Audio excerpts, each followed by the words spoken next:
Hello everyone. इस video पे हम लोग स्टडी करेंगे मीटर ब्रिज और साथ में एक न्यूमेरिकल स्टडी किया जाएगा जो एनसीईआरटी बुक का एक्सरसाइज का ही क्वेश्चन है, क्वेश्चन नंबर 10 करके। तो सबसे पहले आप लोग देखो कि व्हाट इज़ मीटर ब्रिज क्या है। तो छोटी सी आप लोग नाम देखें कि मीटर ब्रिज को हम लोग स्लाइड वायर ब्रिज भी बोलते हैं। इंपॉर्टेंट बात है, आपसे कोई मीटर ब्रिज पूछे या स्लाइड वायर ब्रिज, एक ही क्वेश्चन होगा। है क्या ये? It is a practical form of Wheatstone bridge. Wheatstone bridge हम लोगों ने प्रीवियस वीडियो पे स्टडी किया था कि उसी की ये प्रैक्टिकल फॉर्म है, विच मीन्स व्हीटस्टोन ब्रिज की ही एक टाइप है, फॉर्म है। It works on the principle of balanced Wheatstone bridge. और बैलेंस्ड व्हीटस्टोन ब्रिज का क्या प्रिंसिपल था? That is P over Q equal to R over S, जिसमें P Q R S आप लोगों को याद होगा रेजिस्टेंसेस थी। ठीक है, P over Q is equal to R over S। और उस पर हम लोगों को अननोन रेजिस्टेंस फाइंड आउट करनी होती थी, जो थी S।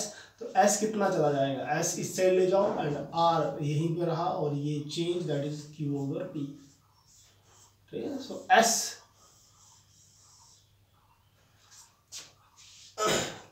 is equal to R Q over P, where S is unknown resistance and rest all are known resistances थे।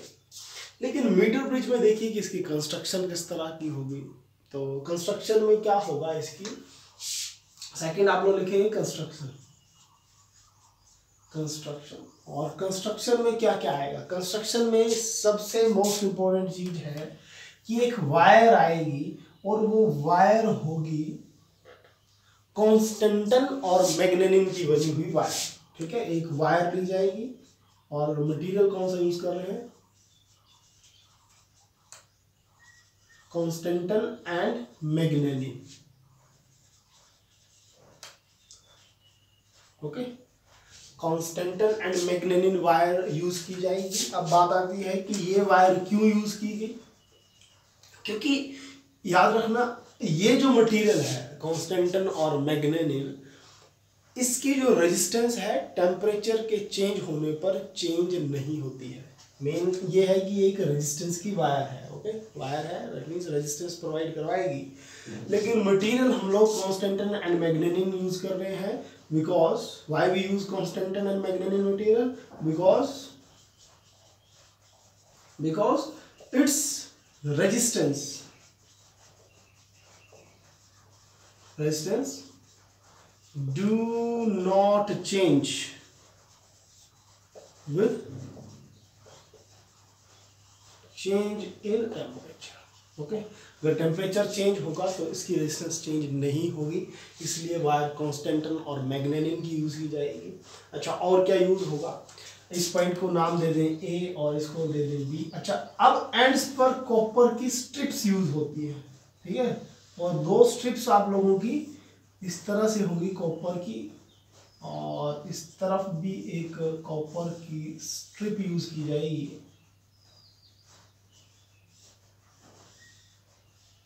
ठीक है, इस तरफ भी कॉपर की स्ट्रिप यूज की जाएगी।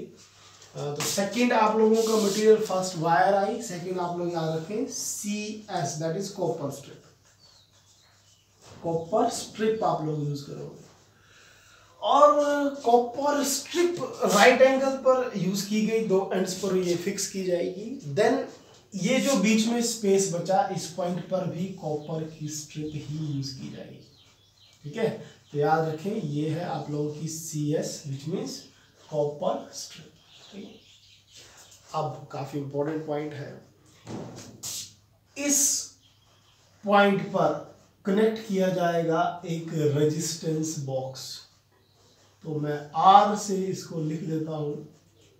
ठीक है, लेकिन होगा क्या? ये आप लोगों का रेजिस्टेंस बॉक्स होगा। This R is resistance box, जो आप लोग प्रैक्टिकल लैब में अगर आप लोग जाएंगे तो आपको रेजिस्टेंस बॉक्स दिखेगा, विच मीन्स कोई नॉन रेजिस्टेंस जिसकी वैल्यू हमें पता हो, वो रेजिस्टेंस इस पॉइंट पर कनेक्ट की जाएगी। इस पॉइंट पर हम लोग कनेक्ट करेंगे unknown resistance. Okay, unknown resistance, और ये है S क्या है? Unknown resistance. देखिए ये सारी टर्म आप लोगों को लिखनी होगी कंस्ट्रक्शन में, अननोन रेजिस्टेंस, ठीक है। तो दो तो रेजिस्टेंस बन गई, आर ओवर एस बचा पी और क्यू, दो और रेजिस्टेंस आएगी। ये जो पॉइंट है सेंटर पर जो कॉपर स्ट्रिप है, इस पॉइंट पर एक गैल्वेनोमीटर, इस पॉइंट से सेंटर से गैल्वेनोमीटर कनेक्ट किया जाएगा और उसके आगे गैल्वेनोमीटर से एक जॉकी कनेक्ट की जाएगी, ठीक है, जॉकी कनेक्ट की जाएगी, दिस इज जे, ठीक है।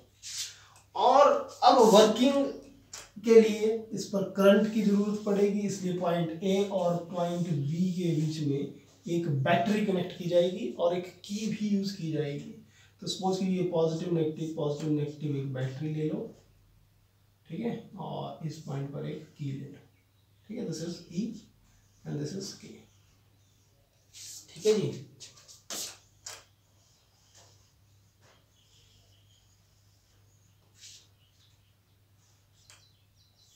ठीक है, तो इसके साथ फिर हम लोगों की कंस्ट्रक्शन होगी कंप्लीट। तो आप लोग ये सारी बातें कंस्ट्रक्शन में लिखेंगे। देन है नेक्स्ट इसकी कि वर्किंग क्या होगी, किस तरह से ये सारा वर्क करेगा। कंस्ट्रक्शन पर एक क्वेश्चन इंपॉर्टेंट है कि why we use constantan and manganin in wire, okay, वो काफी इंपॉर्टेंट है, तो आप लोग उसको जरूर याद करें। देन आता है आप लोगों की वर्किंग होता है वर्किंग, ओके। तो वर्किंग में मोस्ट इंपोर्टेंट क्या है कि क्या करेंगे हम लोग, ये जो गैल्वेनोमीटर के साथ आगे जॉकी कनेक्टेड है, इसको सबसे पहले पॉइंट ए पर रखा जाएगा।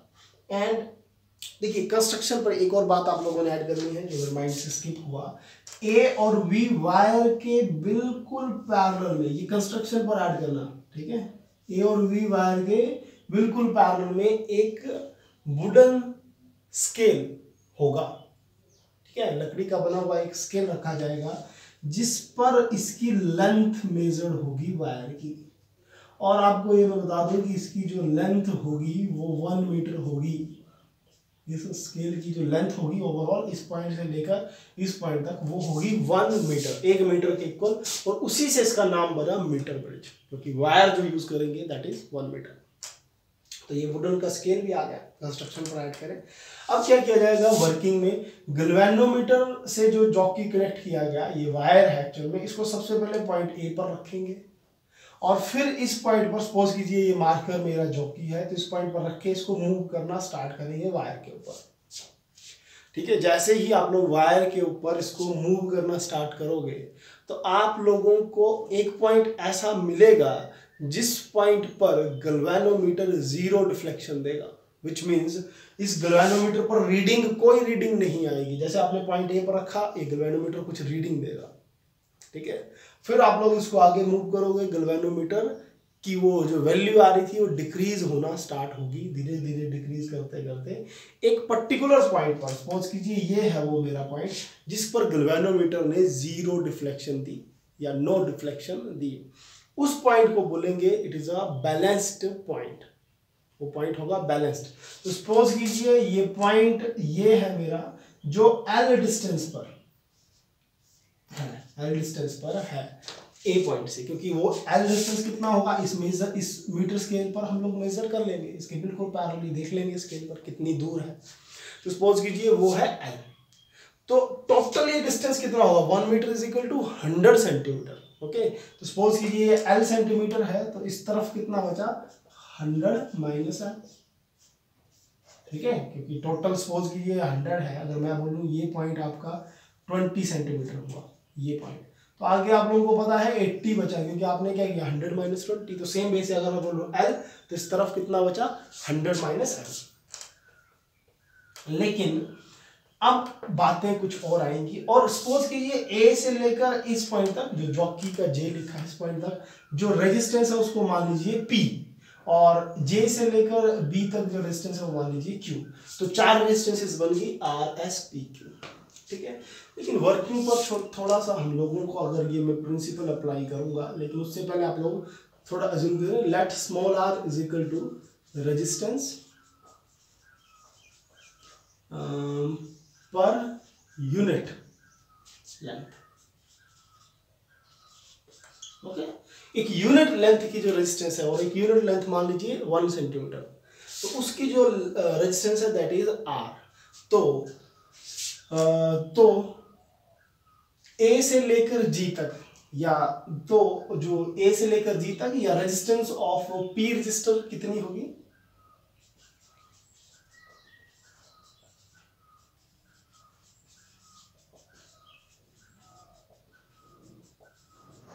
resistance of P resistor will be equal to, resistance of P resistor will be equal to P into resistance of P resistor, this is P, okay, P resistor will be equal to कितनी होगी P की? उसकी length जो है L और एक unit length की resistance that is LR। Then resistance of Q resistor will be equal to 100 minus L and R, 100 minus L into R। तो इस पर आप लोग वैल्यूज पुट कर दें, ये मेन है। So S is equal to R Q over P। So values put करें, देखिए R की वैल्यू ऑलवेज गिवन होगी क्योंकि ये रेजिस्टेंस बॉक्स है, उसी पर वैल्यू दी होती है कि कितना रेजिस्टर हमने यूज किया। Q की वैल्यू आप लोग देखिए क्या आई, 100 minus L R over, so R से R कैंसर, और S कितना आ गया, R 100 minus L over. So ये फॉर्मूला यूज कर this formula, by using this formula we can calculate the value of S। देखिए S की वैल्यू कैसे पता करेंगे आप लोग, R जो आपको गिवन होगा रेजिस्टेंस बॉक्स पे, और L की वैल्यू आप लोग स्केल पर मेजर करोगे कि 10 सेंटीमीटर, 20 है, 30 है, 30.1 है, 37.1 है, जो भी वैल्यू आएगी वो L की वैल्यू पुट करेंगे, मैथ्स लगाएंगे, और आपको S जो अननोन रेजिस्टेंस है उसकी वैल्यू आपको मिल जाएगी। तो ये है आप लोगों का मीटर ब्रिज का बेसिक। लेकिन इस पर कुछ बातें आप लोग अंडरस्टैंड कीजिएगा जो न्यूमेरिकल करते टाइम आपका काम आएगी। अगर इसी का मैं बिल्कुल ले तो चलो मैथमेटिकल जब आप एग्जाम में लिखोगे वो ठीक है, लेकिन अगर इसी का मैं एकदम इसी डायग्राम से फॉर्मूला याद रखना होगा तो R ओवर S, देखिए R ओवर S, ये R over S equal to L over 100 minus L, ये करना ठीक है। R over S equal to P over Q, P that is L over 100 minus L। और S की value आप लोग इससे देखिए कैलकुलेट कर सकते हैं। अगर S कैलकुलेट करना होगा तो S इस तरफ ले जाएं, और ये क्या बन गया, 100 minus L over L into R, ठीक है। एक तो डायरेक्ट बन गया। कई क्वेश्चंस में ये भी हो सकता है कि आपको ये बोला हो कि अननोन रेजिस्टेंस इस पॉइंट पर प्लेस्ड है, न्यूमेरिकल की मैं बात कर रहा हूं, अननोन रेजिस्टेंस इस पॉइंट पर प्लेस्ड है, R की जगह इस पॉइंट पर, तो आपको R कैलकुलेट करना होगा क्योंकि आपको पता करनी होगी अननोन। और मान लीजिए S की वैल्यू आपको गिवन है, R की वैल्यू पता करनी है, S की वैल्यू गिवन है, तो आप लोग R इसी पॉइंट पर रखोगे कि जो पता करना है, और क्या बन गया L over 100 minus L into S। तो ये रिजल्ट बन जाएगा, वो थोड़ा ऑपोजिट। लेकिन ये सारा न्यूमेरिकल पॉइंट ऑफ व्यू की मैं बात कर रहा हूँ। तो हम लोग अभी करेंगे एनसीईआरटी का एक क्वेश्चन जो इम्पोर्टेंट है, जिससे आपको इसकी अंडरस्टैंडिंग थोड़ी और अच्छी बनेगी, ठीक है। मैं क्वेश्चन देखूंगा फोन पर और आप लोगों को स्क्रीन के इस तरफ क्वेश्चन दिख जाएगा, इस साइड।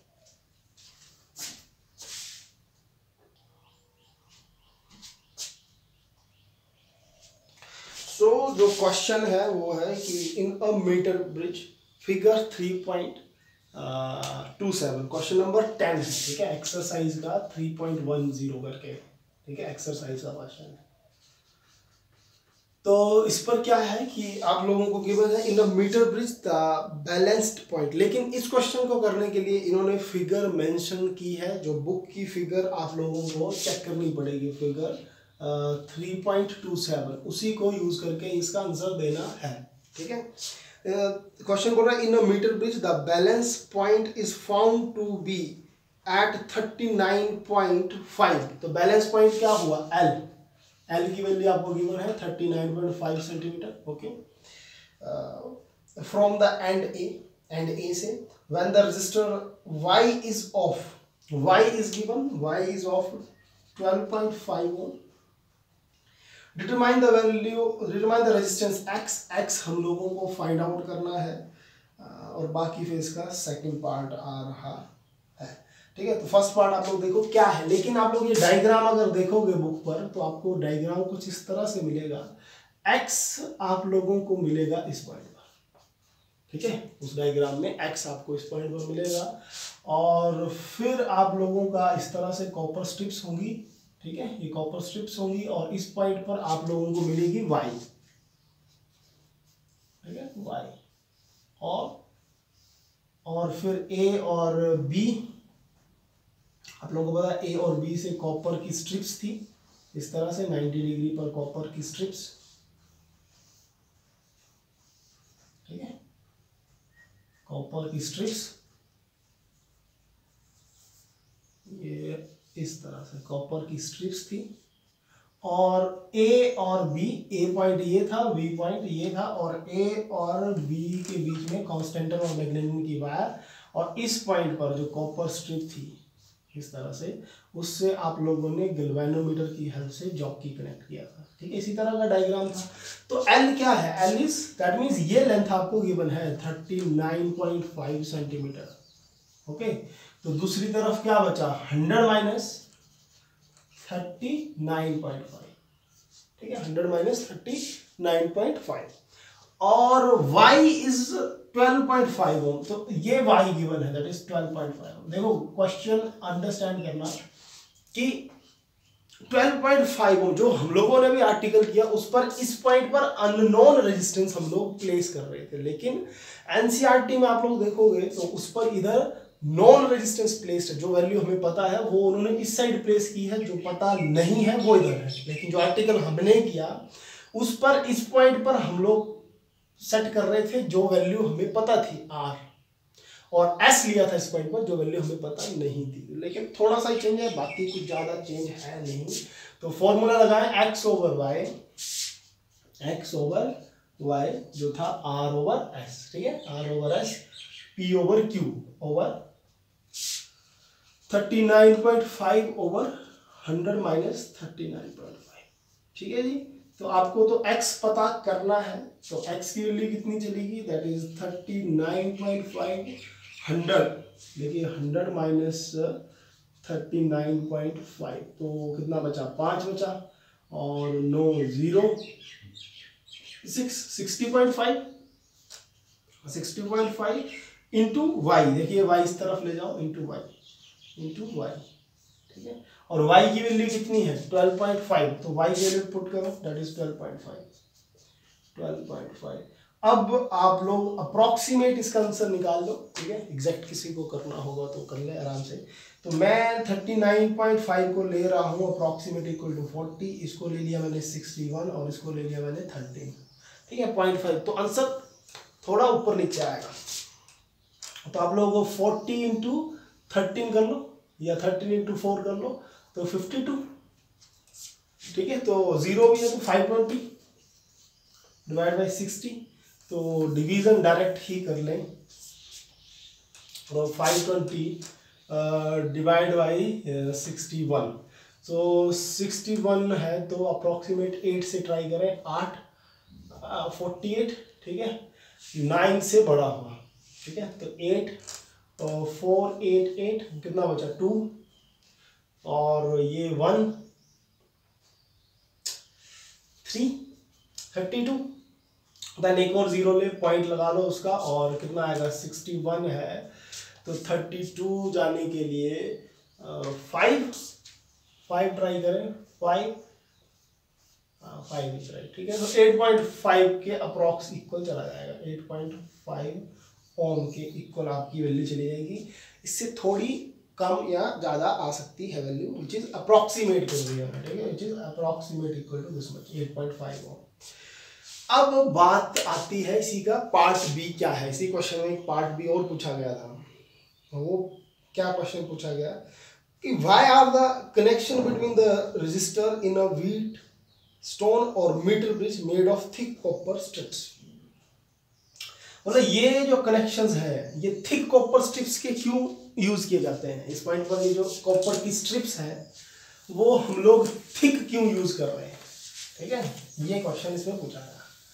तो देखिए इसका आंसर क्या होगा कि क्यों हम लोग थिक कॉपर स्ट्रिप्स यूज करेंगे, या करते हैं, उसके पीछे रीजन क्या है कि एक्चुअल में कॉपर स्ट्रिप की भी कोई पर्टिकुलर रेजिस्टेंस आएगी। ठीक है, ये कॉपर स्ट्रिप्स आपने यूज की है, इस पॉइंट पर कॉपर स्ट्रिप, इस पॉइंट पर कॉपर स्ट्रिप्स, तो इनकी भी एक पर्टिकुलर रेजिस्टेंस होगी। लेकिन फॉर्मूला में जो हम लोग डिस्कस कर रहे हैं सिर्फ एक्स क्या ले रहे हैं, एक्स ओवर दिस एल और Y over 100 minus L, which means direct हम लोग सिर्फ ये वैल्यूज यूज कर रहे हैं, इस रेजिस्टेंस को कंसीडर कर रहे हैं, इसको यूज कर रहे हैं।